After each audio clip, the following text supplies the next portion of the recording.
მიხვდნენ რომ რაღაცა სერიოზულად იყავით განწყობილი ამ საკითხის მიმართ და წამოყვნენ თანამშრომლობაზე. ხელა ტბა დაჭაობდა და არავინ არ არის ამომკითხავი. ადამიანმა კორუფციულად იაფად იყიდა წაგვართვა, ეგრეთ ვთქვათ, მთელ საქართველოს წაართვა ტბა. ეხლა კიდე მან უნდა იშოვოს მილიონები ისევ ჩვენი რესურსებით. ტბას არ ვხევით, მოკლედ ტბა უნდა დაბრუნდეს სახელმწიფოს, ანუ ეს არის, არ ვიცი, შეუვალი ვართ ამ პოზიციაზე. ის ფსკერის დაბრუნება გვინდა მხოლოდ იმიტომ რომ რისკი აღარ იყოს. ყველაზე მეტად ეხლა ვისაც რამ პასუხისმგებლობა ეკისრება არის სახელმწიფო.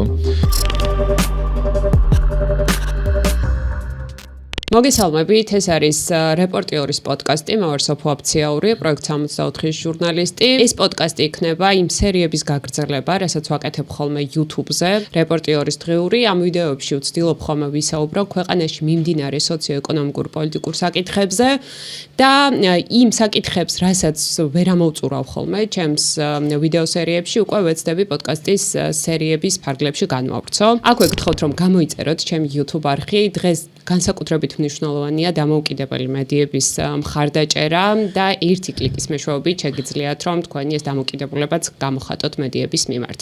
ჩემი პირველი პოდკასტის პირველი სტუმრები იქნებიან ირაკლი ქავთარაძე და ნათია მჭედლიშვილი. ეს ადამიანები არიან გლდანის დიდი ტბის გადარჩენის საინიციატივო ჯგუფის წევრები.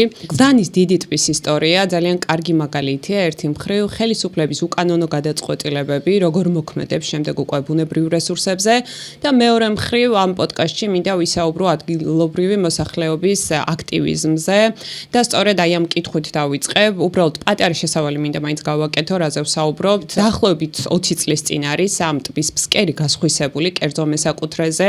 ამიტომ არის აი ამ ტბის ისტორია განსაკუთრებულად მნიშვნელოვანი და საინტერესო და კიდევ ერთი პრობლემა ჩნდება. ტბას აქვს ასევე წლების წინ შეცვლილი სტატუსი ბუნებრივი ტბიდან ხელოვნურ ტბორამდე და დღეს ადგილობრივი მოსახლეობისთვის ეს ყველაფერიც დამატებით პრობლემებს ქმნის. შეგვიძლია უკვე დავიწყოთ საუბარი, თუმცა სანამ აი ამ ფსკერის გასხვისებაზე ვისაუბრებთ, მინდა გავიხსენოთ საერთოდ საიდან აღმოაჩინეთ ამ ტბის ეკოლოგიური პრობლემები და როგორ გადაწყვიტეთ მოსახლეობამ აი ამ პროცესებში შესვლა, განსაკუთრებით ბრძოლა ამ ტბისთვის ერთი მხრივ და მეორე მხრივ ადგილობრივ ინსტიტუტებთან ურთიერთობა და რა პასუხები მიიღეთ აი ამის შედეგად. რეალურად ტბის პრობლემა აღმოვაჩინეთ საუბნო ჯგუფის Facebook ჯგუფის ჯგუფში უпростоრად, ანუ დაიდო ჩვეულებრივი ფოტოები, სადაც ვიცი რაღაცა კატასტროფული მდგომარეობა იყო ტბის ნაჩვენები და ეს რაღაცა სპონტანურად მოხდა, მე მგონი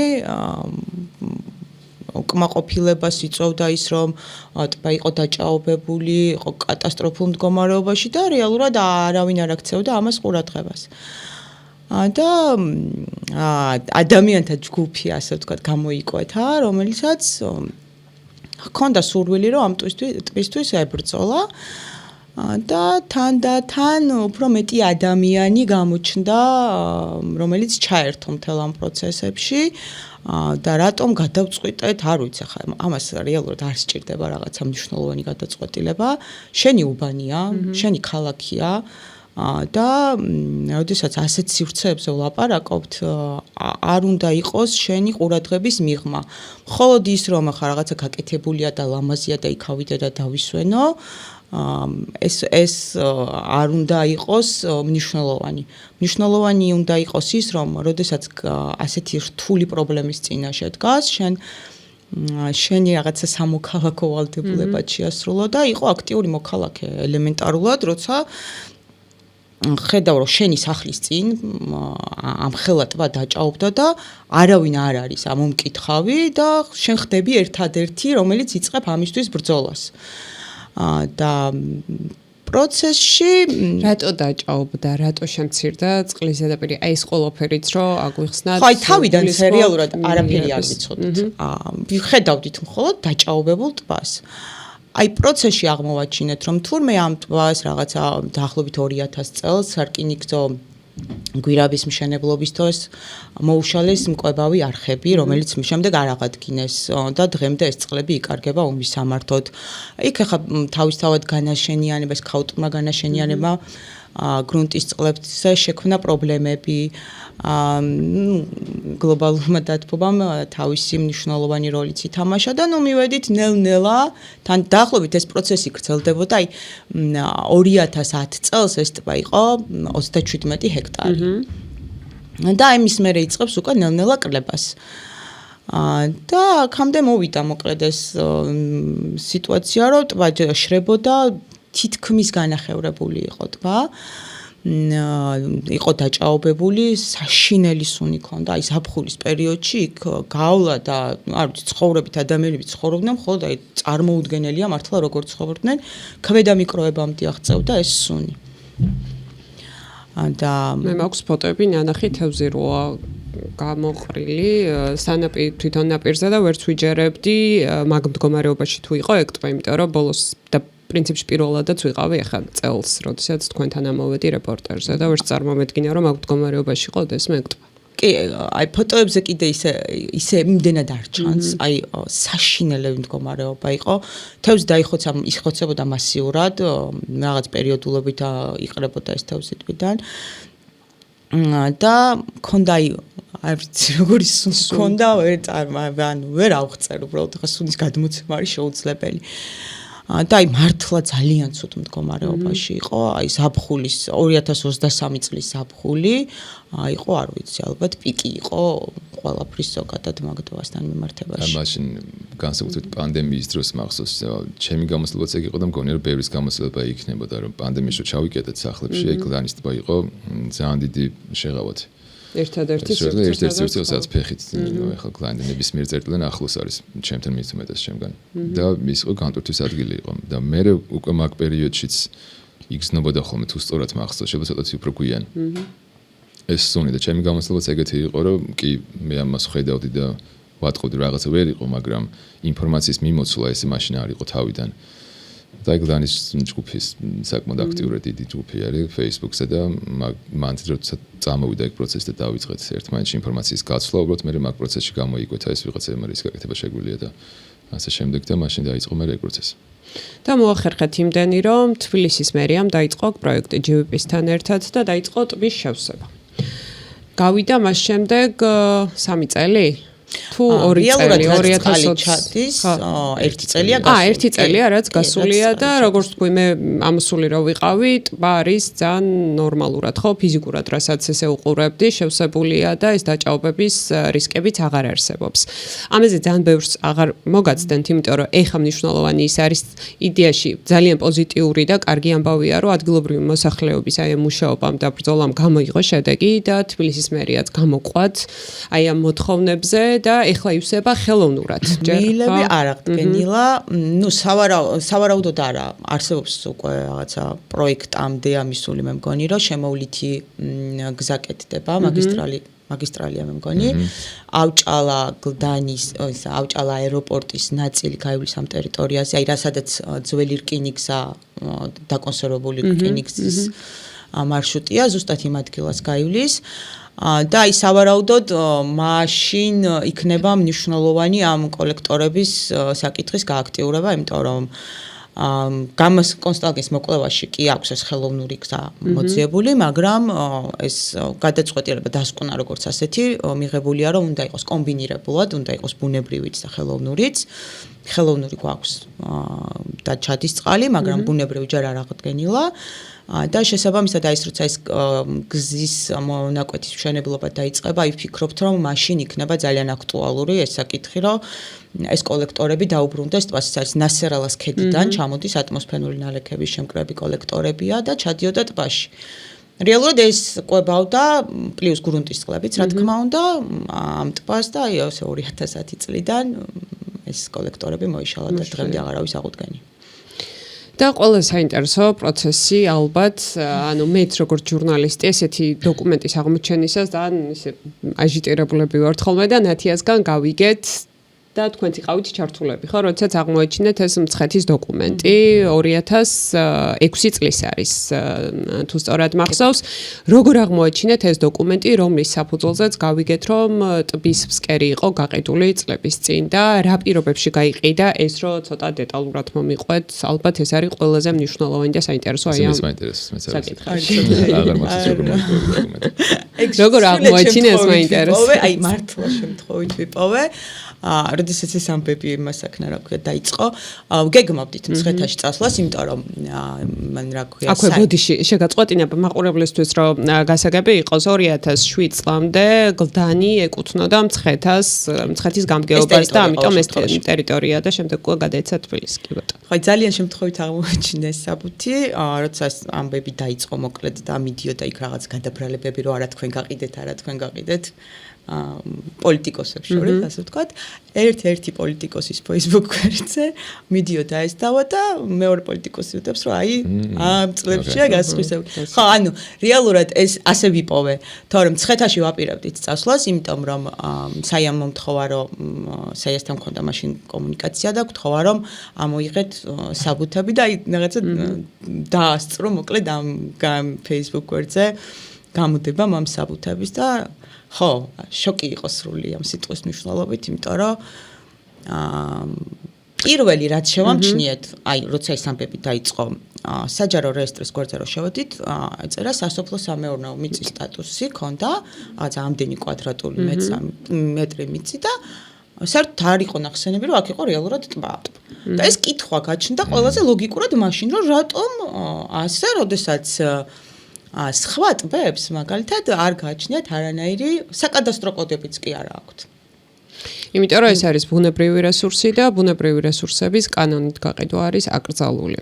კი ბატონო. ხო, ანუ ეკუთვნის სახელმწიფოს რეალურად, მაგრამ ამ ტბის შემთხვევაში ფსკერი ეკუთვნის კერძო მესაკუთრეს, წყალი ეკუთვნის უკვე სახელმწიფოს. აი ნახე როგორ არის, აი ძალიან რთული საკითხია.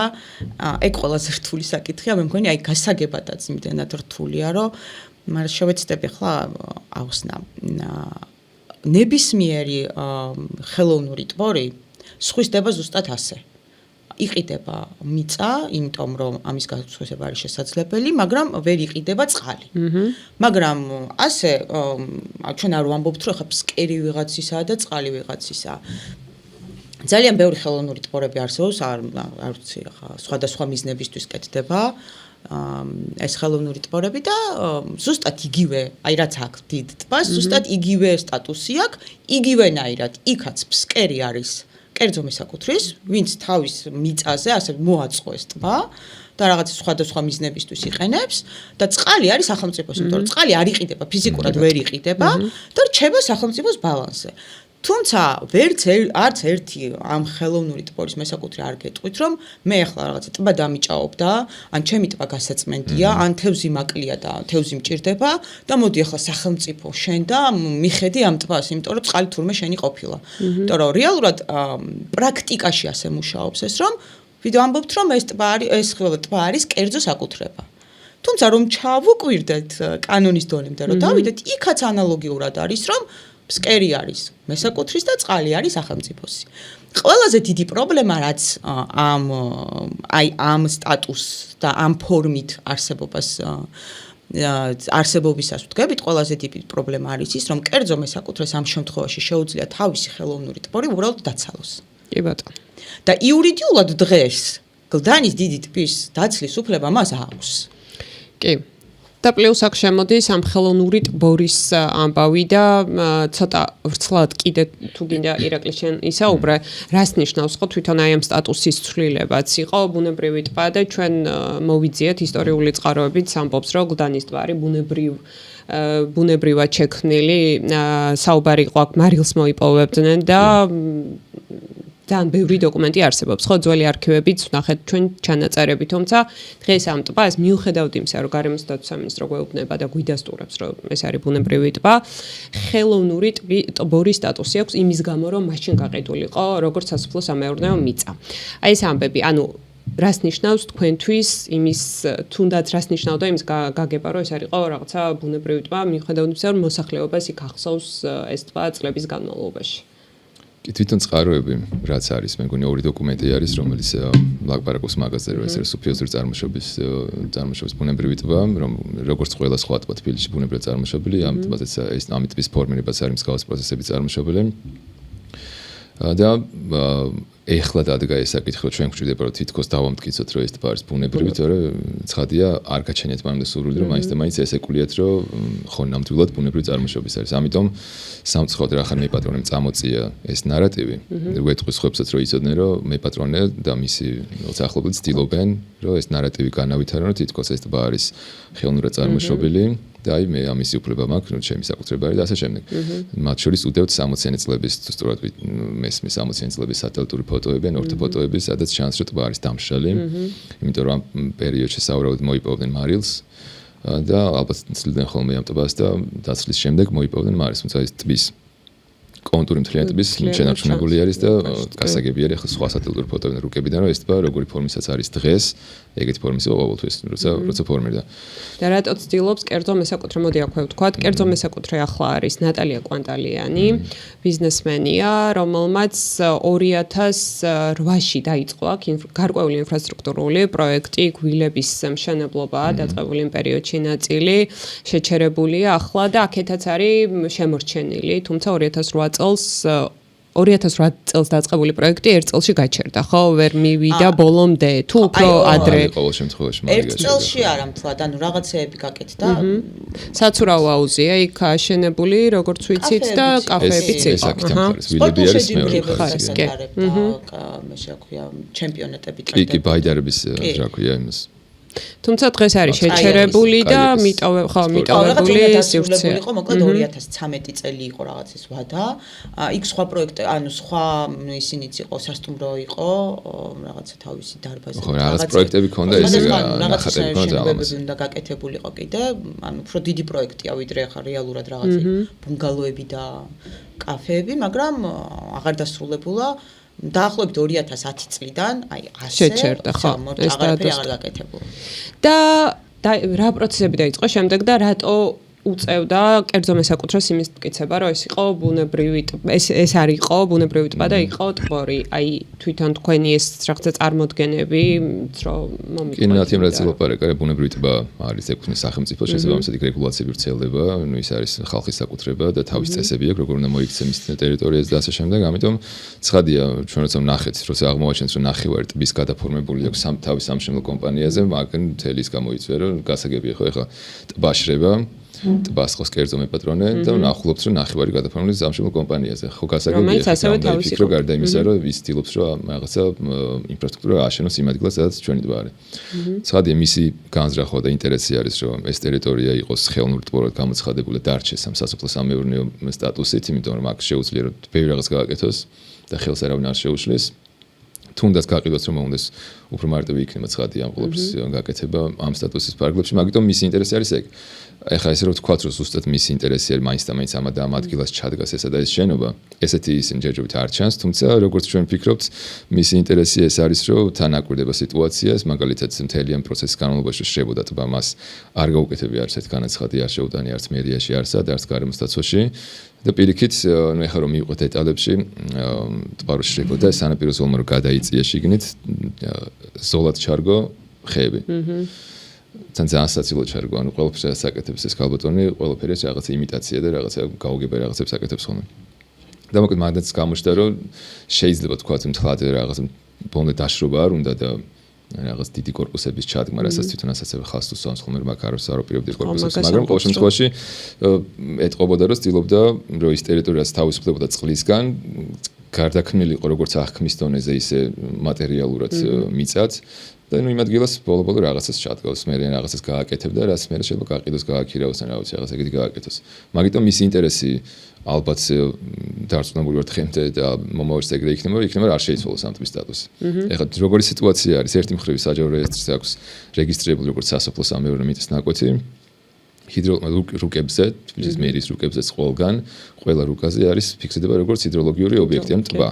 თუ მაგალითად სახელმწიფომ შეუჩერა ის ვილების მშენებლობა იმის გამო, რომ ეს არის წყალდაცვითი ზონა და იქ ვრცელდება გარკვეული რეგულაციები, რომ არ აშენდეს რაღაც შენობები, არ ჯდება ერთმანეთთან, ხო? ანუ თუ სასოფლო სამეურნეო რატომ უნდა დაუშალო, თუ ტბა არის, მაშინ რატო არის სასოფლო სამეურნეო? და მთავრობასაც ესეთი პოზიცია უკავია, რომ რახან ესეთი кейსი ძალიან ჩახლართულია. და რეალურად ვახსენოთ, რომ მთავრობასთან ჩვენ კომუნიკაციაში ამით არის გამონაკლისი გლანის ტბის აქტივიზმის кейსი, რომ ჩვენ ერთ მხარეს აღმოჩნდით მთავრობა და ხალხი. ხო, კი, ეს ძალიან საინტერესოა. ამაზე მინდა ბოლოს კითხოთ, საერთოდ რა თანამშრომლობა იყო და რა ფენომენი იყო. ხო, ნუ ესე ეხლაც დღემდე ეგრე არის და იმედი მომავალს ეგრე იქნება, რომ რაც ვინც უნდა პარტია იყოს მნიშვნელობა არ აქვს, რომ სახელმწიფო და ხალხი ერთ მხარეზე არის, ყველა ხელთ რა სიტუაცია ეს არის და ნუ ეს ქალბატონი რაღაცნაირად აი თითქოს ხელს გუშლის ეგეთი ვარიანტია. უბრალოდ აი სტატუსის მოგვარების თემა რახან არის ძალიან განსხვავებული არსებული პრაქტიკებიდან, ამიტომ უჭირთ ამის მოგვარება. მოდი აი ცოტა ქრონოლოგიურად რო გავყვეთ თვითონ გასხვისების და ამ ბიზნესმენის ხო ნატალია კვანტალიანის მოსაზრებებსაც მე ჩავწერე მაშინ ვიდეოში როგორც რესპონდენტი და მას აქვს ეგეთი არგუმენტი და პოზიცია რომ რეალურად ტბის დაშრობის წინააღმდეგი იყო თვითონაც და მას სურდა რომ გარშემო აი ამ წყალდაცვით ზონაში გაეკეთებინა სარეკრეაციო ზონა და ეს ყოფილიყო რაღაც დასასვენებელი მოსასვენებელი. ეხლა აქვს სხვადასხვა გეგმა, იმიტომ რომ თან მეუბნება რომ მისმა შვილიშვილმა შეიტანა განცხადება პადელების გაკეთებასთან დაკავშირებით და თვითონ საუბრობს ხოლმე რაღაცა ქალაქის გაშენებაზე, ხო, აუცილებლად ქალაქის გაშენებაზე, რომლის პროექტზეც ფიქრობს და ცოტა ხო, მე მგონი თვითონაც ვერ გადაუწყვეტ იმან პარალელურად უნდა აღვნიშნოთ, რომ ადგილმონაცვლეობის შესახებ აქვს მერიაში გაკეთებული განცხადება შეტანილი, ცოტა უკეთ რო ავხსნათ ეს ადგილმონაცვლეობა რას ნიშნავს. ეხლა ერთადერთი გამოსავალი, რაც შეიძლება თქვათ ესე იურიდიულად განვიხილოთ, მეც როდესაც ველაპარაკე რესპონდენტებს და გარემოს დაცვის საკითხებზე მომუშავე ადამიანებს, არის ის, რომ მერია დათანხმდეს ეგრეთ წოდებულ ადგილმონაცვლეობის საკითხს. ანუ ფსკერი დაუბრუნდეს სახელმწიფოს, აი ამ პროცესის გამო მისცეს გარკვეული თანხა კერძო მესაკუთრეს და იქ უკვე ადგილობრივად გაკეთდეს ზონა როგორც არეკრეაციო, ხო და ადგილობრივმა მოსახლეობამ გამოიყენოს ისე როგორც სურს აქაურობა. თუმცა ალბათ საუბარია საკმაოდ დიდ თანხაზე, იმიტომ რომ ნატალია კვანტალიანს ეს მართლა კაპიკებში აქვს ეს ფსკერი ნაყიდი 2006 წელს მე მგონი 6000 ლარი აქვს გადახდილი წინა მესაკუთრისთვის. შესაბამისად, ხო, ცოტა რთულია ალბათ იურიდიულად და ჩვენ არ ვიცით ახლა მერიის პოზიცია, იმიტომ რომ მე რო დავრეკე ახალი შეტანილი ქონდა ეს განცხადება კვანტალიანს და არ ვიცით რას გადაწყვეტ საბოლოოდ თბილისის მერია.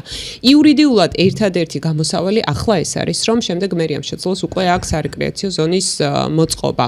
თუმცა ვინ რაზე დათანხმდება ჯერ არ ვიცით. შესაბამისად, ანუ ადგილობრივი მოსახლეობა ითხოვს, რომ ეს სივრცე იყოს ხალხის და იყოს ასე ვთქვათ ლოკალური გამოყენების ადგილი, ხო? რა პროცესებია აი უახლესი ინფორმაციით რამე განცხადება ხო არ მოგსვლიათ თქვენ თქვათ ადგილმონაცვლეობასთან დაკავშირებით და ამ შემდეგ და თქვენ რას ფიქრობთ აი ამ თვითონ ნატალია კვანტალიანის განცხადებაზე რომელიც შეიტანა მერიაში იქნებოდა საინტერესო. მოდი დავიწყებ იქიდან რომ ანუ ნატალია კვანტალიანის აი რაც ახსენე შენ რომ ხანი პადელის მოედნებზეა საუბარი ხანი აუცილებლად სოფელზე.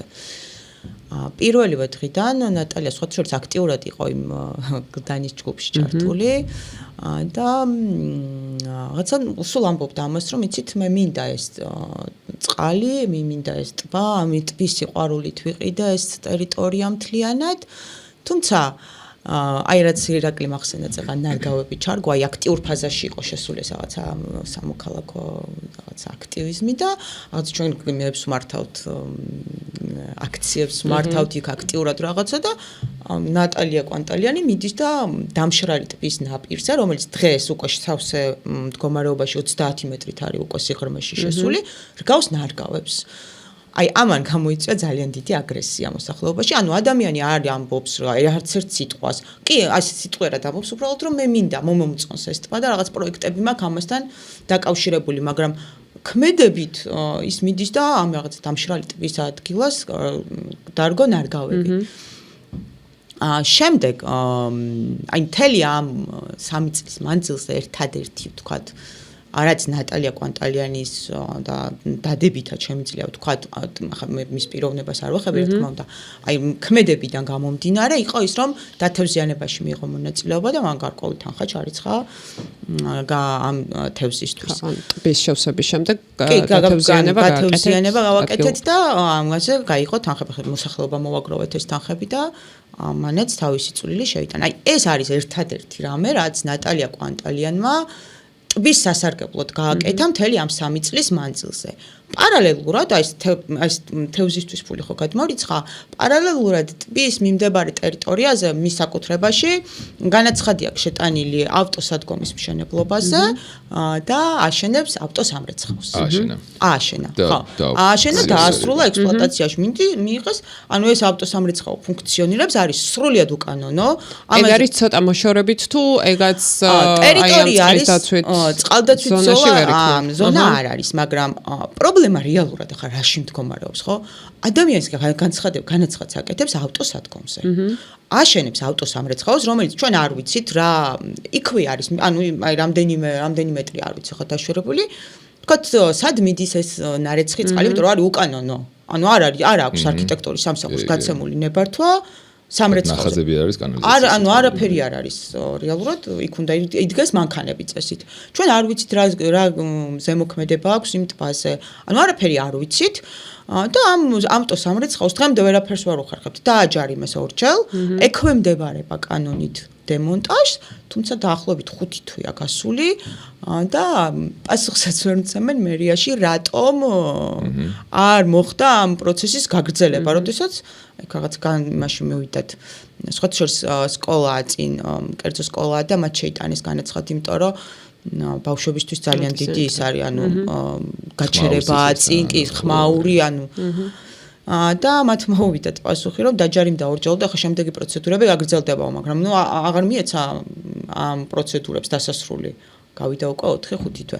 ანუ რეალურად ეს ქალბატონი ამბობს ერთს, არ ვიცი, ფიქრობს ალბათ მეორეს და აკეთებს საერთოდ მესამეს. ანუ თქვენ რა ეჭვი გაქვთ ეხლა იმ პირობებში, იქამდე ვთქვით, რომ შესაძლოა მას აწყობდა, რომ ტბა დაჭაობებული იყო. ხო, მიუხედავად იმისა, რომ ინტერვიუს დროს ამას კატეგორიულად უარყოფს და ამბობს, რომ აქ სხვა მიზნები ჰქონდა და ტბა უყვარს და აი ამ ტბის სიყვარულის გამო შეიძინა თვითონ წყალდაცვით ზონაშიც სივრცე ხო და თვითონ ფსკერიც. მაშინ ჰქონდათ ეჭვი, რომ შესაძლოა ნატალია კვანტალიანს აწყობდა, რომ ტბა დამშრალი იყო, იმიტომ რომ მე მგონი დაგვავიწყდა იმის თქმა, რომ 2008 წლიდან 2010 წლამდე მან შულზეც გადააფორმა ტბის ფსკერის ნახევარი და ნახევარი გადააფორმა მისი ოჯახის კომპანია ჯანოა, ხო ეს არის უძრავი ქონების კომპანია და მისი ოჯახის არის ეს კომპანიაც და ეს ტერიტორია ქონდა მთლიანად ნაყიდი. დაყო თვითონ ტბა ორად გაყოფილი რეალურად. ან დღეს მაგ ტბის ფსკერის ასე ვთქვათ, მესაკუთრე არის 3. ხო, იყო ისა რა ქვია, ერთი ნაწილი. შვილი არის, ხო. შვილის იყო, მეორე იყო ჯანოს, აი ჩვენ როცა დავიწყეთ ეს აქტივიზმი, მაშინ ესე იყო, ერთი ნაწილი ჩაჩუასი იყო, ერთი იყო ჯანოსი და მესამე რაღაც მცირე ნაწილი არის მუნიციპალური საკუთრება. დღეს ახლა მთლიანად ჯანოსი აქვს გადაფორმებული და მთლიანად გარშემო ტერიტორიებიც მთლიანად ჯანოსი აქვს, ანუ ერთ კომპანიაში მოაქცია ეს ტერიტორია. რისი გაკეთება უნდა, აი არ ვიცი, მართლა არ ვიცი, იმიტომ რომ რაღაცა იმდენად სულ იცვლის აი ხო ავტოსამრეცხაო ხა რა შუაშია საერთოდ თუნდაც აუთლეთ სოფელი რო უნდადეს ან იმის გვერდით ავტოსამრეცხაო რა შუაშია ისე თავიდანაც ლაპარაკობს თქვა თავიდან ის გამოიყიდა მაგის იმჯერა ახლა იმ ხელთ ბას რო ნახო და არ მგონი რა ხა იმაზე ფიქრე რომ რაღაც კორპუსებთან რაღაცებს ავაშენებ და მართლა ახლა რატომაც არა თუ შეგიძლია 600 ლარად იყიდო უზარმაზარი ტბა თეორიულად ახლა მეც რომ ეს ხო ვიღაც რომ 28 ჰექტარი ტბა მაქვს თუ გინდა მოვყიდე შეიძლება მეს ვიყიდო ეს 600 ლარად ისე ხუმრობით ვამბობ. მით უმეტეს მოდი ესაც ვთქვათ, რომ რეალურად ნატალიამდე მოხდა თან ამ ტბის სტატუსის შეცვლაც და ფსკერისთვის სასამართლო მითის. მე თქვა ბარი ბოდიში რახანე კითხოდას რა იმაზე ზუსტად ებმის მაგას რომ ესე რომ ჩაშალო და ერთი იმის გარდა იმ სათემოკრების გარდა რაც არის რომ მიყვეს საფეხურებად ბევრი სამართლებრივად გამართლებული არის თითქმის ყველა საფეხური. მე როცა თითქოს შეხედა უკვე ხვდები რომ ამორალური არის მთლიანობაში. კი. აი ეგეთი სიტუაცია, ანუ პირველი ნაბიჯი იყო კორუფციული, პირდაპირ ნიშნავს კორუფციული იყო, რომ დიდი აუცილებლად გარიგებებით და ვიღაცას მოსყიდითაც შეიძლება რაღაცა ამ კაცმა კი აბოაშულმა ეს ადგილობრივი შეკრიბა, ვითომ შეკრიბა ალბათ არ ვიცი, ეგეც შეიძლება თუ არა, ალბათ არა. გია ბუაშვილი არის ადამიანი, რომელიც პირველად იყიდა ეს მიწა ცხეთის იჯარით პრივატიზება მოახდინა, მაგითი ოღონდ პრივატიზებამდე წინ უსწრებდა მაგას ეს დოკუმენტი, რომელიც ამბობს მოსახლეობამ დაუდასტურა კი ეს არის დაგუბებული წყალი, ჟურნალისტი მიდერ წამოსული მილით და ну და ეს რაღაც არის რომ ეხა თქვათ მიწათ მონაცვლეობა, ადგილმონაცვლეობა იქნება თუ არა. კი ერთი მხრივ გვინდა მოსახლეობას რომ დაუბრუნდეს ეს ტბა სახელმწიფოს ანუ ხალხს და ყველაფერი რეკრეაცია მოეწყოს და რაღაცა საკითხები ის რისკის ქვეშ აღარ დადგეს ეს ტბა, მაგრამ მეორე მხრივ ძალიან ამორალური ქმედება იქნება მთლიანად ჩვენი ქვეყნის მხრიდან რა, იმიტომ რომ ადამიანმა კორუფციულად იაფად იყიდა წაგვართვა, ეგრეთ ვთქვათ, მთელ საქართველოს წაართვა ტბა და ეხლა კიდე მან უნდა იშოვოს მილიონები ისევ ჩვენი რესურსებით და ანუ ისე ჩვენ უნდა გადავხოთ ნატალია კვანტალიას ძალიან ბევრი ფული რომ ჩვენი რესურსი დავიბრუნოთ, რომელიც მან თავის რზე წაგვართვა. გამოსავალი თუ არ ჩანს თქო სხვა მე მგონი გამოსავალი ჩანს. აი რას ფიქრობთ მაშინ? გამოსავალი ეს რაღაც არის, ანუ ცოტა შემოქმედებითო მართებს სახელმწიფოს ჩემი აზრით. ყველაზე მეტად ეხა ვისაც რა პასუხისმგებლობა ეკისრება არის სახელმწიფო, მერია და ყველა ინსტიტუცია, რომელიც შეიძლება შეეხოს, გარემოსდაცვა იქნება თუ ასე შემდეგ, ყველა უნდა გამონახონ რაღაცნაირად უნდა დასვანეს ხალი, მათ შორის მოსახლეობაც და ასევე დიზაინერ კომპანიების, რომელმაც შეიძლება რეკრეაცია გააკეთონ ამ ტბის ნებისმიერი, შეიძლება უბრალოდ ჩართული იყოს ვიღაც. და უნდა შესთავაზონ ისეთი კრეატიული გამოსავალი, რომელიც არ ჯდება მაინც და მაინც რაღაც არსებულ პრაქტიკებში, ხო? ბევრი რამე შეიძლება გაკეთდეს. მაგალითად, მე რაც ვიცოდი ბოლოს ამ თქვა ჩვენ მაჟორიტარიდან და შესაბამისად სახელმწიფოსგან იყო ის ისინი მზადარია მზადყოფნას აცხადებენ რომ რეკრეაცია გააკეთონ ამ ტბაზე. თან ისე რომ ჩვენ საუბრობთ რაზე ტბის ფსკერის დაბრუნება გვინდა მხოლოდ იმიტომ რომ რისკი აღარ იყოს. სხვაზე არაფერს საუბარი აღარ არის, თქო ვიღაცამ შენობა არ შედგას, არ გაიყიდოს, იპოთეკით იყო დატვირთული. ეგეც ვახსენოთ, ანუ სიტყვაზე როგორ გადაეხადა ნატალია კვანტალიანს დაიფარა სესხი ტბა აღმოჩნდება და ბანკის საკუთრებაში. მე ბანკისგან დაბრუნება არ ვიცი მართლა რამდენი შესაძლებელი გახდებოდა. ამიტომ ჩვენ გვინდა რომ უბრალოდ რისკებისგან გათავისუფლდეს ეს ტბა. იყოს სახელმწიფო შესაბამისად ხალხის და სანაპირო ზოლი, რომელიც ნატალია კვანტალიანის საკუთრებაში არის, დარჩეს მის საკუთრებაში პრობლემა სამაშ დიდი არ არის, იმიტომ რომ თქვა ვიცით გამოცდილებ ლისის სანაპირო ზოლიც არის კერო საკუთრება, ლის დეველოპმენტის არის, მაგრამ იქაც ადამიანები შედიან, რეკრეაციაზე ზრუნავს ეს ადამიანი, სახელმწიფო შეთანხმებით ცხადია. ამიტომ გონია რომ სახელმწიფოს შეუძლია შესთავაზოს რომ და ეს მესეჯი იყო, რაც ჩვენ მივიღეთ, რომ ჩვენ სახელმწიფო დაუფინანსებს მის ტერიტორიაზე სანაპირო ზოლზე ინფრასტრუქტურას და დარწმუნებული ვარ რომ კომუნიკაციის შემთხვევაში ჰარმონიზება შეიძლება თავისი იდეების და პროექტების სახელმწიფოს მერის პროექტებთან და ესეთი ობიექტურად რო შეხედო რეალურად მოგებაში რჩება ეს ქალი, იმიტომ რომ თვითონ არ დახარჯავს თავის ფულს, შეიძლება მილიონობით ინვესტიცია ჩაიდოს მის ტერიტორიაზე და სახელმწიფო გააკეთებს იმას, რაც მას სურს.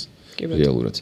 შეთანხმება დაიდება სახელმწიფოსა და მეპატრონეს შორის, მოსახლეობა ჩართული იქნება ამ პროცესში, რომ გათვალისწინებული იყოს, რომ ისე მოეწყოს სივრცე, რომ მოსახლეობასთან ჰარმონიზებული იყოს, მოსახლეობის ინტერესებთან და ბევრი რამე შეიძლება, მაგალითად, არის გაათავისუფლონ გადასახადებისგან თუ კი რაღაც ბიზნეს გააკეთებს იმ ტერიტორიაზე და ეხლა მე ხო არ ვარ ეხლა პროფესიონალი და კომპეტენტური მაგ საკითხში, ვინც არის მუშაობს მაგ სფეროში, ცხადია, მათ უნდა გამონახონ რაღაც გამოსავალი, ისე რომ რო ვთქვათ, რომ გამოსავალი არ არსებობს თუ კი ხელისუფლება არ გადაუხდის ამ ადამიანის მილიონებს, ეგ მე არ მიმაჩნია სწორად. კი ბატონო, ძალიან საინტერესო იყო, იმიტომ რომ იურიდიულად ვისაც ვკითხე იყო ერთადერთი ეს გამოსავალი, თუმცა იმაში გეთახმები, რომ მართლა ძალიან სამართლო იქნება.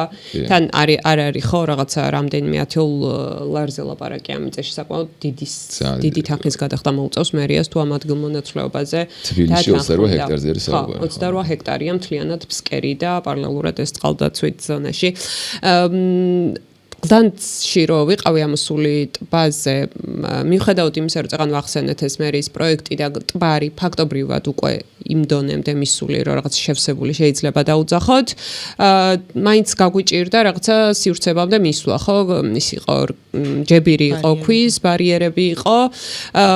აი ამ ბარიერებზე რომ მომიყვე, ეხლა ამ პირობებში ადგილობრივი მოსახლეობა რა პირობებით მოიხმარს ტბის გარშემო აი ამ სივრცეს და სად სეირნობთ ხოლმე გaqავთ ძაღლი თუ მაინც ვერ ახერხებთ რაღაცა სივრცეებში გადაადგილებას. ხო, სივრცეებში გადაადგილებას, ანუ ძალიან დიდი უსამართლობის განცდა იყო პირველი ეგ, რომ რეალურად მიდიოდი ბუნებრივ ტბასთან და არ შეგეძლო მის ტერიტორიაზე გადაადგილება, იმიტომ რომ იყო კერძო საკუთრება. იქ ეხლა ეს ბეტონის ხობე ეხლა გააკეთა რეალურად ქონდა, მანამდე მართულხარდები ქონდა გაკეთებული. და ადრე უფრო ქონდა ხოლმე ღია. რაღაც მე ეს აქციები რომ მიდიოდა, ის რაღაც ძალიან ისე იმას აკნა, რომ გინდათ ეხლა სულ ჩავკეტო, ეგ ისა, რამდენჯერმე ესეთი ის ფრაზა გითხრა და ნუ საბოლოოდ ჩაკეტა კიდევაც. ნუ ფიზიკურად ეხლა რთულია ეხლა იქ გადასვლა რაღაცაზე უნდა გადაძრე, რაღაცაზე უნდა იმასაკნა, მაგრამ მაინც ცდილობს მოსახლეობა რომ შევიდეს იმ ტერიტორიაზე, იმიტომ რომ უბრალოდ არ ვიცი, ბუნებრივ ტბაზე გვაქვს ლაპარაკი და რატომ არ უნდა კონდეს ადამიანს უფლება იმისი, რომ ის გარშემო გადაადგილდეს. ან თვითონ ამბობს, რომ იქ ძროხა გადადიოდა და უფუჭებდა იმ ტერიტორიას და სივრცეს, იმიტომ რომ ჯერ შეჩერებულია მიმდინარე პროექტები და ან გასაფუჭებელი რეალურად აღარა ყველაფერი გაფუჭებულია უკვე. ეხლა კი არა რამდენიმე წელია უკვე იქ ყველაფერი არის განადგურებული.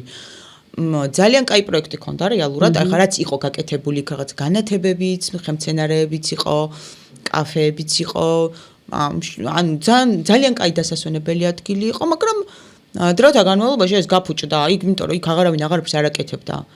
და სულ რომ ადამიანებს არ გაეფუჭებინათ, თავისით დრომ ჩამოშალა ის ყველაფერი და დღეს იქ გასაფუჭებელი ნამდვილად აღარაფერი არ არის. ძროხები კი არის, რეალურად ეგ პრობლემა არის, იმიტომ რომ გარემოს დაცვამ ჩაატარა კვლევა, იკოლი, რომელიც განავალში არის, ფეკალიებში არის, დიდი რაოდენობით აღმოჩნდა.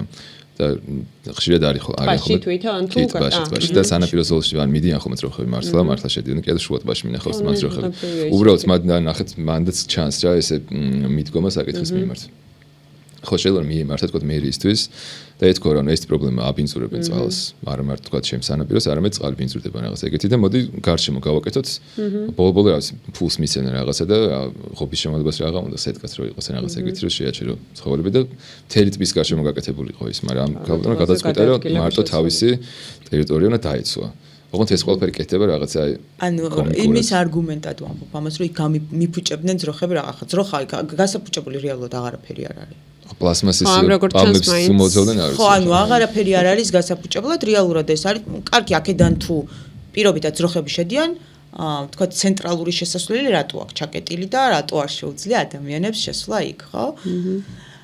თუმცა ხა ეს მისი უფლება, აქ რეალურად მე თავიდანვე ვამბობდი, რომ რაღაცას რო აკეთებ ადამიანი, აი ვანდალიზმის ფაქტებიც არის, თქვა მართლაც აფუჭებენ ხა ეს არაფერი არ არის ამაში გასაკვირი და უცნაური.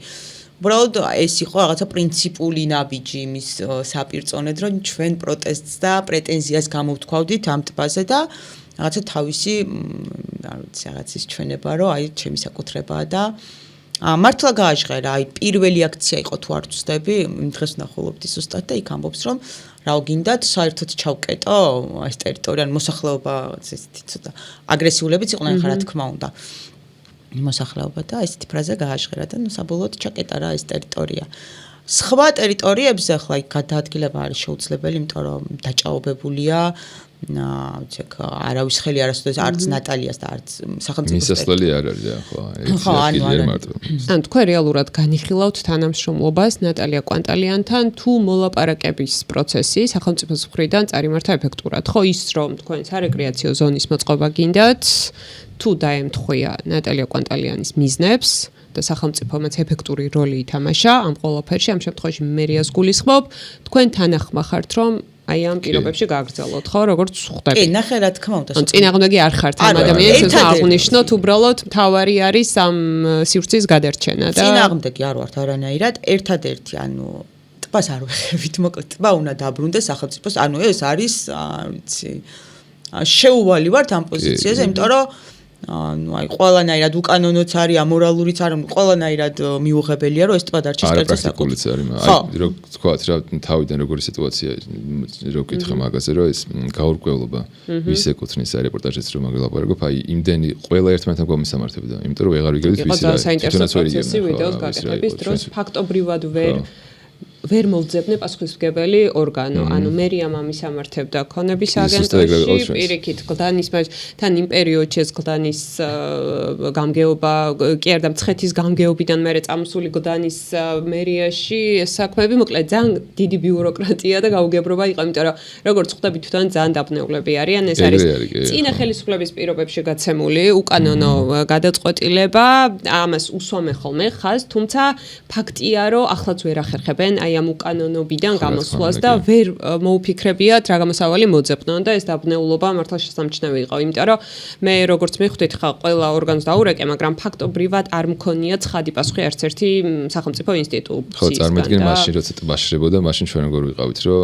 გინდა რომ უცბად რაღაცა მოხდეს რა კრიზისული სიტუაცია ის ხარ ის როგორც კარგი ადგილი მოდი რამე კარგი გავაკეთოთ, შრებოდა ტბა, მოსახლეობას პრობლემას უქმნიდა და გარემოს სააგენტომ ჩაატარა გამოკვლევი ბოლოში მიაწერა რომ ეს არის კერძო ბატონის პასუხი, კერძო მეკოტრონი ამბობდა რომ წყალი მე არ მეკუთვნის და ამიტომ სახელმწიფოს უნდა მიხედოს, ჩვენ მე მაგიმით მივიდოდით იმათთან და ესე back and forth წინ და უკან ხდებოდა ხოლმე კომუნიკაციების სამცხარს.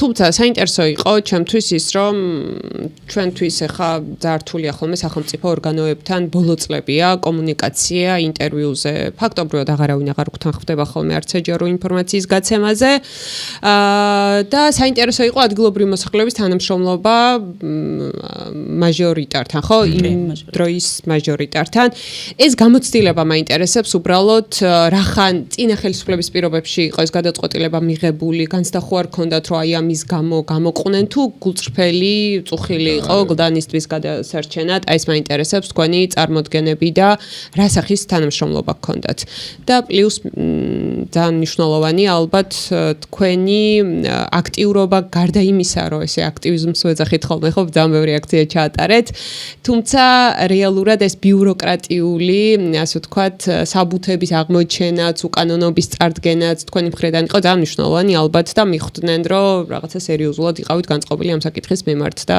წამოყვნენ თანამშრომლობაზე. აი მაინტერესებს უბრალოდ რა გამოცდილება იყო ადგილობრივი მოსახლეობის და მუნიციპალიტეტის. აი მაგაზე ვიტყვი, სხვათა შორის კანონი წყლის შესახებ კანონი საკმაოდ ძველია და იქ რაღაც ესეთი ფორმულირება იყო რომ ანუ ეს ჰიდროლოგი ანუ მიწა რომელზეც არის წყალი არის წყლის სახელმწიფო ფონდის მიწა. ეს ჯერ კიდევ 90-იანების ის არის კანონი. და რაღაც აი ხსუსტად არ მახსოვს აი ჩვენი აქტივიზმის პარალელურად კანონი მიიღეს რომ ანუ კანონში 2026 წლის სექტემბერში შედის ძალაში რომ დაკონკრეტდა აიკრძალა ბუნებრივი ტბის ფსკერის გასხვისება ანუ დაკონკრეტდა ეს ხო არ ვიცი ხა რამდენად იქონია ჩვენ მაგ ხო რაღაცა არ ვიცი შემთხვევებითობა იყო თუ რეალურად მართლა იქონია ამან რაიმეზე გავლენა მაგრამ ფაქტია რომ მოხდა ბუნებრივი ტბის ფსკერის გასხვისება და ფაქტია რომ აი დღეს ურთულესია ამ საკითხის გადაწყვეტა სახელმწიფოს მიუხედავად იმისა რომ აი გავაგრძელებ იმ კომუნიკაციაზე მიუხედავად იმისა, რომ რაღაცა მონდომება ჩანს სახელმწიფო უწყებების მხრიდან, რომ აქვთ სურვილი, რომ ეს ტბა მინიმუმ გადარჩეს. ჩვენი კომუნიკაცია აი პირველივე დღეებში, ასე ვთქვათ, თვითონ ამოვიდა გლდანის მაჟორიტარი კონსტანტინე ზარნაძე, მოსახლეობა და ქალბატონი ნატალია კვანტალიანა, ეს რაღაცა ქუჩაში მოკლედ მოხდა ეს შეხვედრა. იქ იყო პირობა მოცემული, რომ აი ხვალ GVP-მ დამიკეტა წყალი, ასეთი თქმა იყო. მოიყვანა GVP-ის თანამშრომლები ადგილზე, მოხდა ამ იმის მილის შემოწმება. მოკლედ ეს გლდანის მაჟორიტარი ბატონი კონსტანტინე, წინა მაჟორიტარი, ასე ვთქვათ. ძალიან აქტიურად იყო ჩართული, მასთან ჰქონდა უშუალო კომუნიკაცია, სხვასთან ჩვენ არავისთან კომუნიკაცია არ ჰქონია. მხოლოდ კონსტანტინე ზარნაძე იყო მე მგონი, რომ ვინც გამოდიოდა კონტაქტზე და ვისთანაც დგებოდა შეხვედრები, თუ რაიმეს მოთხოვნა გვჭირდებოდა.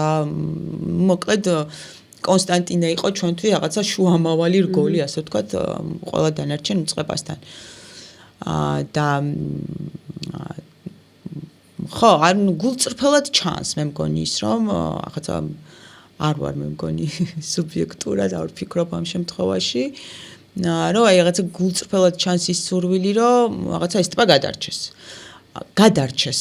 ხო, აი დანარჩენი რეკრეაცია რაღაცა ის ჩანს რომ აქვთ სურვილი რომ რეკრეაციაც მოეწყოს, იმიტომ რომ აი პატარა ტბას შევეხებ პატარა ტბის საკითხს. აი ძალიან კარგად გამოაჩინა, როდესაც მოეწყო. აი ეს პატარა ტბა იყო, ანუ საშინაო მდგომარეობაში იყო, კანალიზაციები ჩადიოდა პირდაპირ სიტყვის მნიშვნელობით და დღეს არის ერთ-ერთი ძალიან კარგი სივრცე. ხა იქ თქვათ ამდენად ძალიან გადაპრანჭულია თუ თქვათ პროექტი კარგად გაკეთდა თუ ამას ეს სხვა არის აი თვითონ მნიშვნელობა იმ ხელა აქ უკვე გლდანისთვის ამ პატარა და მოსახლეობაც იყენებს აქტიურად აქტიურად აი რომ ამ ვიდეოს ქვეშ სულ პატარა გლდანის პატარა ტბას ახსენებდნენ როგორც მაგალითს კი აი ნახეთ აი რა ეხლა ხო სეზონია ცივი ზამთარია აი რა დღის რა მონაკვეთიც არ უნდა მიიხვიდეთ სულ ხალხით არის სავსე და არ ვიცი ეს ტბა როგორი იყო მანამდე ნუ საშინელება ხდებოდა იმ ესეთი ანტისანიტარია იყო აი ამ პატარა ტბის მაგალითმა ძალიან კარგად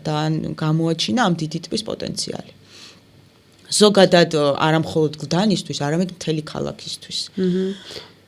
და მავიცი მე მგონი რომ რაღაცა ყველა ჭკუათ ანუ ცოტა მოაზროვნია ხელისუფალს, ასე ვთქვათ, ხელისუფლისთვის ამ მნიშვნელოვანი უნდა იყოს რომ ეს დიდი ტბაც ზუსტად ისეთივე მნიშვნელობის გახდეს ქალაქისთვის, როგორც არის პატარა ტბა უფრო მასშტაბით პატარა, როგორც არის ლისი მაგალითად.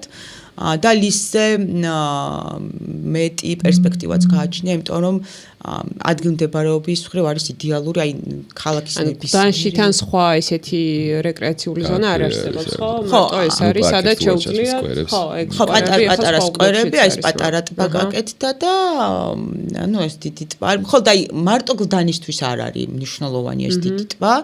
მთელ ქალაქს დაიტევს ასე ვთქვათ იმ ხელა. გლდანიდან თუ დადის ხალხი ლისზე, ხა წარმოიდგინე, რატო არ გამოვლენ გლდანში. ხო, იმიტოა რომ რაღაცა ვერ იტევს ხოლმე, ხო, როგორც კი ესეთი ამბები გამოდის ლისზე შეიძლება უბრალოდ გადაადგილება ვერ შეძლო, იმიტომ რომ მხოლოდ ადგილობრივი მოსახლეობა არ დადის, ანუ ქალაქის სხვა ნაწილიდანაც მოდიან ხოლმე და იყენებენ ამ ტბას, იმიტომ რომ ადგილმდებარეობის ძალიან ისეთი ის არის, აი ქალაქის ნებისმიერ ადგილიდან, აი მეტროდან მაგალითად 15 წუთი არ გინდა რომ საზოგადოებრივი ტრანსპორტით, ან ველოსიპედით, ან არ ვიცი, ფეხით თუნდაც ხარ უკვე დიდი ტბის ტერიტორიაზე. კომუნიკაციაზე ვიტყვი, როგორი სიტუაცია იყო, იცი? მეც დარწმუნებული ვარ აბსოლუტურად, რომ ესე სურვილის მიხედვით, ნუ ეხლა ცხადი ვერ გაგვით ვიღაცას რაღაც კორუფციული მიზნები ექნება თუ არა, მაგრამ ეხლა რაც ჩანს და მთელი პროცესის განმავლობაში რაც მოდიოდა იქიდან და კომუნიკაციაში, ნუ ყველა რაღაც თანხდებით რა, რომ საერთო სივრცე არის, იქ არაფერი ვიღაცის საკუთრების რაღაც ლაპარაკი არ არის რა. უბრალოდ თავიდან ჩვენ დაგვჭირდა აი ძალიან ბევრი აქციები, ყველა მედიის მოყვანა, რეპორტაჟების წერა, რომ თავრობას ეთქვა რაღაც. დაახლოებით 5 თვე ველოდებოდით რომ რაღაცა განცხადება გაიგეთებინათ. მე მგონი ის იყო გარდამტეხი, აი ეს რაღაცა მცხეთის ეს რაღაცა ლეგენდარული საკუთები იყო, ხო. იყო რაღაცა გარდამტეხი მნიშვნელობის თელ ამ ამბავში, იმიტომ რომ მე მგონია რომ თვითონაც არ არიცოდნენ, აი არიცოდნენ და უბრალოდ მოულოდნელობისგან ხო რაღაცა. კი, ანუ თვითონ პირველი აი ჩვენი ჯგუფის ერთ-ერთი წევრი ეს რაღაცა გამგებელი და მაჟორიტარი ამოვიდნენ იმ რაღაც გასაგებდნენ იქ და იქ შეხვდა და იქ უთხრეს ეს რაღაცა თქვენ იცით რომ ეგ ტბა კი არ ყოფილა ტბორი ყოფილა. ანუ აი მართლა არავინ არ იცოდა და მართლა ყველას გჯეროდა რომ ხო ტბა არის და გაყიდული ხა ამიცი იმდენი რამე ამ ქვეყანაში გაყიდული თითქმის ყველაფერი გაყიდული. მაგრამ აი ასე დონეზე რომ დაიყვანო ხელოვნურ ტბორამდე აი ეგ ერთი წეღანი ირაკლი ამობდა ამ ერთ უკანონო საბუთზე არის, მე მთელი კანონიერების მთელი ჯაჭვი აგებული და ვეღარაფერს ვეღარ უხერხებ უკვე, ანუ ვერსაიდან. ყველა ვიცით რომ ბუნებრივი ტბა, ყველა ვადასტურებთ რომ ბუნებრივი ტბა, მაგრამ იურიდიულად საქმეზე რომ მიდგეს, აქ ხელოვნური ტბაა, რომ ტბორია და ეს უშლის ყველამ ვიცით და მთავარი პასუხი სამინისტროც ადასტურებს ამას, ეს არის მთელი ამბავი. იცით რა მაინტერესებს თქვენთვის პერსონალურად ნათიას კი ვიცნობდი აქამდე რეპორტაჟის გაკეთების დროს გავიცანი, მაგრამ პერსონალურად მაინტერესებს რას ნიშნავდა მთელი აი ეს პროცესები, იმიტომ რომ წარმომიდგენია რამდენ დროს მოითხოვს ენერგიას, რესურსებს, როდესაც აი ამ ხელა ბიუროკრატიას და უკანონობას ეჯახებით და გიწევთ ხოლმე ყველასთან ისე კომუნიკაცია და ურთიერთობა. რას ნიშნავდა მით უმეტეს როცა ვსაუბრობთ ხოლმე რომ თბილისში ბევრი ესეთი სასარგებლო და საჭირო სივრცე არ გვაქვს, ამისი დეფიციტი გვაქვს ზოგადად მწვანე სივრცეების, არეკრეაციო ზონების და ალბათ ძალიან მნიშვნელოვანი იყო თქვენთვის აი ამ პროცესებში შესვლა, თორე ისე ამდენ დროს და რესურსს არ დაუთმობდით. აი რას ნიშნავდა მაინტერესებს თქვენთვის ეს ბოლო წლები? რა ისწავლეთ? შეიძლება ისწავლეთ კიდევაც ძალიან ბევრი, იმიტომ რომ ხო. ბანერები ისწავლეთ კი. აი ნიშნობის ხრივ აი ჩემთვის ძალიან მნიშვნელოვანი იყო პიროვნულად რა პირად ცხოვრებაში მაგაზე ვლაპარაკობდით აქამდე რომ მანამდე მაინც აი გლდანში განსაკუთრებით გლდანი არ არის ხო თბილისის ცენტრი რაღაც ისეთი რომელსაც დიდი ისტორია აქვს მაგ აი პრაქტიკების და რაღაც ისტორიული ადგილების თვალსაზრისით მაგიტომ ეს შეკავშირება ადამიანებს შორის და ადამიანსა და ადგილს შორის მაინც და მაინც არ არის გლდანში და აი ტიპის აქტივიზმი რაღაც პირველი რაც ეს ძალიან თვალშისაცემი იყო აღმოჩნდა რომ თურმე ძალიან ბევრი ადამიანისთვის ეს ტიპი არის ძალიან ძვირფასი რაც ესე არ ვიცით ხა კი ადიხარ ხედავ ვიღაცა მეგობრთან ასული არის ან სვაოსან ერთობა რაღაც ეგეთი ისონებს მაგრამ აი ეს უცბად დავინახეთ რომ რამდენად მნიშვნელოვანი ყოფილა და მე ამან ჩემშიც ეს მოახდინა რომ დავინახე ადგილ ჩემსა და ჩემ გარშემო ადგილებს შორის კავშირი და მაგან მე მიფიცგა გარდა იმისა რომ თვითონ ტბა იყო მნიშვნელოვანი მაგალითად ეხა ცოტა ხნის წინ იყო ეგეთი გაუგებრობა რაღაც ეგეთი კონფლიქტის შეიქმნა რომ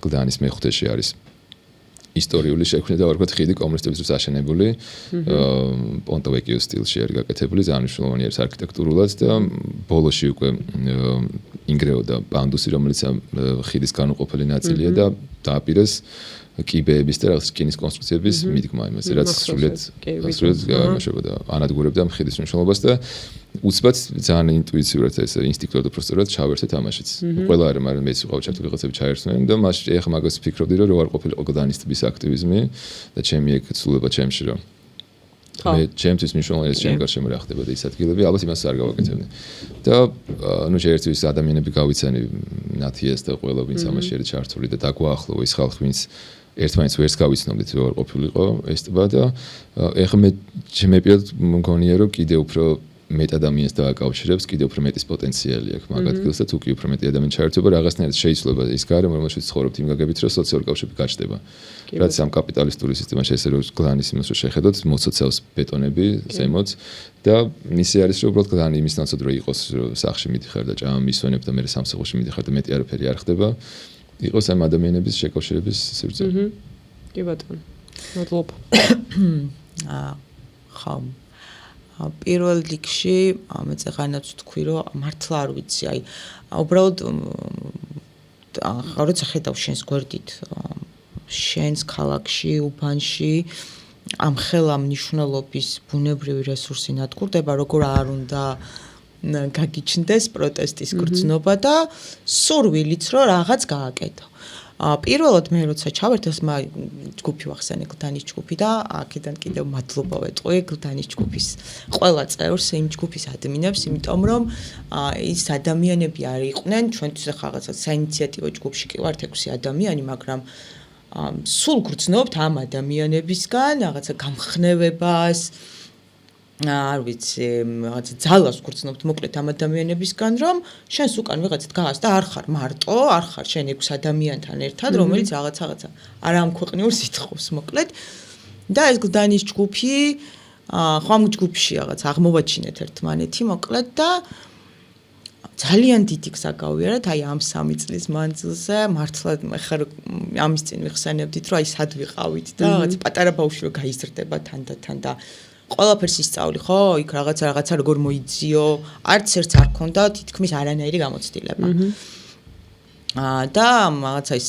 მნიშვნელოვანი საბუთების მოძიება შევძელით იქ დოკუმენტებით ანუ კომუნიკაციაც შევძელით ხო იმ სახელმწიფო უწყებებთან არ არის მარტივი რომ გახვიდე ჯერ კონტაქტზე და მე შეძლო კომუნიკაცია და რაღაცა უკავშირი გქონდეს იქიდან მოკლედ აი ძალიან ბევრი რაღაცა გვასწავლა ამ აქტივიზმმა და ახლა ηλეკ ამბობდა ვიღაცების მნიშვნელობა ქონდა ამის წინ ჩვენს Facebook გვერდზე ერთი ადამიანი წერდა რომ პატიმარი ვიყავი ხო ციხე მიმდებარე ტერიტორიაზე და თქვენ არიცით რომ ხელა ძალას მაძლებდაო ეს ტბაო როდესაცო ვიყურებთ ხო გულკებსო ასე თქვა წყალებში დავდიოდია ხო ასე რომ ამ ტბას თავისი მნიშვნელობა არ აქვს მხოლოდ ის რომ რაღაცა სადღაც წყალია დაგუბებული და აი თვითონ მოქალაქეების დამოკიდებულებაც თავიდან ძალიან როგორი დამოკიდებულება იყო?